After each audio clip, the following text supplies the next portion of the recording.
In 2002, the US military ran a secret war simulation against Iran.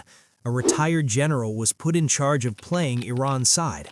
He sank 16 American warships in a single hour. The Pentagon was so embarrassed by what happened, they buried the results and started a new simulation with different rules. So if the most powerful military in human history got humiliated in a practice run, what would happen in an actual war? Stick around because the answer might surprise you. Now look, I get it. Most people look at the numbers and think this is a joke. The US military budget is $900 billion. Iran's is around $10 billion. I mean, on paper, this shouldn't even be a conversation, right? But here's the thing, and this is exactly where most people get it completely wrong. Those numbers are almost irrelevant to how this war would actually play out.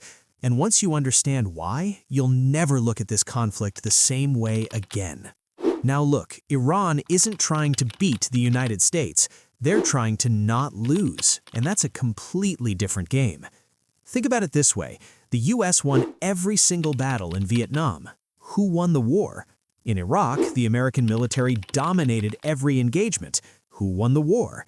In Afghanistan, the Taliban literally told US forces, "You have all the watches, we have all the time." Who won?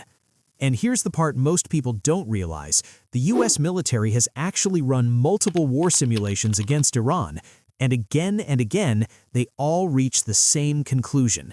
The US could destroy Iran's military, but the war would spiral into something far bigger than Iran itself.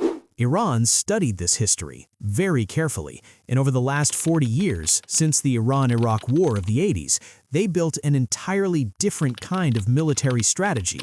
Instead of building a big army to fight the US directly, they spread their influence like a web across the entire region. Iran doesn't fight like a country, it fights like a network. They've got Hezbollah in Lebanon, the Houthis in Yemen, militias in Iraq and Syria, which makes Iran incredibly difficult to defeat in any conventional way. Now here's where it gets really interesting. The real danger isn't even Iran's army, but its geography. Within days, the Strait of Hormuz, that narrow 54-kilometer choke point, which I have covered in one of our last video, gets shut down. Oil prices double overnight. Your fuel costs triple, stock markets crash, and suddenly Donald Trump isn't just fighting a military war, he's fighting an economic and political war at home too. And the costs are already staggering. According to a recent Pentagon briefing, just the first 6 days of conflict cost over $11 billion. The US has fired more Tomahawk missiles than in any other campaign in recent history, at $3.6 million per missile. That adds up fast.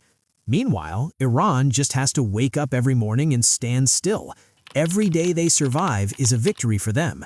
Every dollar the US spends is pressure on Washington.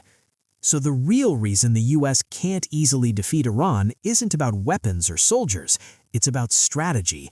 Iran has mastered the art of winning by not losing, and historically, that strategy works. The real question isn't whether America could destroy Iran, it's whether America could survive the cost of doing it. Alright, if this video made you think differently about this war, hit that like button and subscribe. It genuinely helps this channel grow. And drop a comment below. Do you think the US could win a war with Iran?